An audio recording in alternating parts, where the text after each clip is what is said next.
ሊያሳስረኝ የሚችል ነገር እያደረኩኝ ልጄን ጥዬ እስር ቤት መበስበስ የምፈልግ ሴት አይደለሁም። ልጄን በስነ ስርዓት ማሳደግ የምፈልግ ሴት ነኝ። ለልጄ መኖር የምፈልግ ሴት ነኝ እንጂ ራሴ ላይ ወንጀል ጠርጥቤ እስር ቤት መግባት የምፈልግ ሰው አይደለሁም። ይሄን ጠንቅቀህ ማወቅ አለብህ። ነገሮች ወደ ራስሽ ሲመጡ ሳይሆን ሩታ ይሄን ነገር ቆም ብለሽ ማሰብ የነበረብሽ አንቺ አንቺ ቆይ ከዚህ በፊት ምንም ነገር ጠርጥረሽ መጀመሪያ ይሄን ነገር ቆም ብላችሁ ማሰብ የነበረባችሁ ልጅሻል ብዬ አይተሽን ታውቂያለሽ? አዎ በደንብ አድርሻል ብዬ አታውቂም አድርገሽ ያልሽ አሁንም እየወለደሽኝ ነው።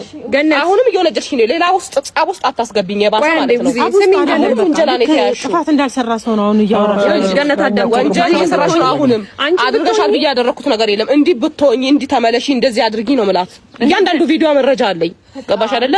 አሁን ሌላ ነገር አጨምሪብኝ። አንቺ ያደረግሽው ሳይበቃሽ እንደገና ሌላ ነገር አጨምሪ። አሁንም እኔ ነኝ ያደረኩት እያልኩ ነው። ገባሽ? ዋሸሁበት ነው። ማመንሽ እኮ ጥሩ ነው። በቃ ማመንሽ ጥሩ ነው። አሁንም በህግ ፊት ብትጠየቅ ይሄንን መልሰው ልሽ እኔ ላንቺ ማነሳልሽ ነገር አለ። በመጀመሪያ ይሄ ነገር እኛ ላይ እኛን ሳያስጠቁር ሲቀር እናንተ የፈጠራችሁት ነገር እኛን እግዚአብሔር ይመስገን አሁን ለኛ ስለቆምንና እስር ቤት ስላልገባን እናንተ ባሰባችሁት መልክ ነገሮች ስላልሆኑ እኔ ልጄን ከነ ልጄ እስር ቤት መግባት ፈልጋለሁ፣ ልጄን እኮ ማሳደግ ፈልጋለሁ። መጀመሪያ ነበር ይሄን ሐሳብ ከገንዲ ጋር ቁጭ ላይ ስታስቢው ኖ እኔስ የሚለው ነገር ወደ እኔስ አይመጣም ወይ ብለሽ ማሰብ የነበረብሽ በመጀመሪያ ነው። መጀመሪያ ይሄን ነገር ቅድሚያ ስታስቢ ተንኮሉ ስታስቢ ከዛ ባለፈ ደግሞ ሁላችሁም ሪከርድ አለባችሁ ያልሽው አንቺም ብዙ ነገር ስትዋሺ ስታስመስይ ያልተፈጠረ ነገር ተፈጠረ እያልሽ ብዙ ነገሮችን ስታስመስይ የነበሩትን ነገሮች ያም ነገሮች መረጃ ናቸው ብዬ አስባለሁ።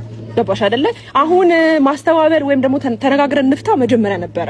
ገባሽ አይደለ? እኛም ቤተሰብ አለን፣ እኛም ስራ አለን፣ እኛም እስር ቤት ብንገባ ብዙ ነገሮች ነው የሚበላሽብን። ገባሽ አይደለ?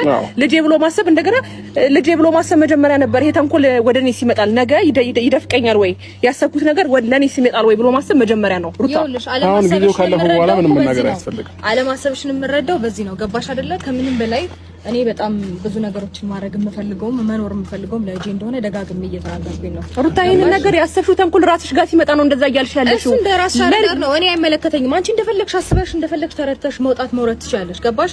እኔ ግን የማስበውና የምኖረውን ነገር እኔ ራሴ አድርጓለሁ። አንቺ እንደዚህ ስለሆንሽ አንቺ እንደዛ ስለሆንሽ ብትኝ እኔ ምንም አይደንቀኝም። ገባሽ? ምክንያቱም ያደረኩት ነገር ስለሌለ ማቀውም ነገር ስለሌለ ይሄ ነገር በሙሉ የተደረገውና ያሰበችውም ከፋሚሊም ጋር ነው የሆነ ነገርም ተመካክራ የተፈጠረው በገነት ዙሪያ ስለሆነ እኔ ምንም ብታወሪ ግድ አይሰጠኝም። ገባሽ? ይሄን ነገር ማወቅ አለብሽ በመጀመሪያ። እዛም ጋር ሄደን አንቺ እንደዚህ ስላልሽ፣ አንቺ ስላወራሽ፣ አንቺ ስላወጣሽ፣ አንቺ ስላወረድሽ ምንም የሚፈጠር ነገር የለም። እዛው ጋር ሄደን ህግ ይዳኘናል። ኢትስ ኦኬ አልበቀም እኮ እኛም እኮ መጀመሪያ እስካሁን ድረስ እኮ እየተከራከራችሁ ነው ያላችሁት እናንተ ናችሁ። አይ ወረቀቱን ይዛችሁ እንድትሄዱልን ብቻ ነው እኛ እኮ መጀመሪያ የጠራናችሁ። ኢትስ ኦኬ ግን ደግሞ የጠየቃችሁን ጥያቄ ነበር አይደለ? ለዛ ጥያቄ ደግሞ ዝም ብለን አይደለም መሄድ ያለብን። ኧረ እኛ አልጠየቅንም። ወረቀታችሁን ሂዱ ነው የተባላችሁ። አልጠየቅንም። ስለጠየቃችሁ ነው ይሄን ሁሉ ነገር ይገውራን የነበረው። ቀድማ የጠየቀችን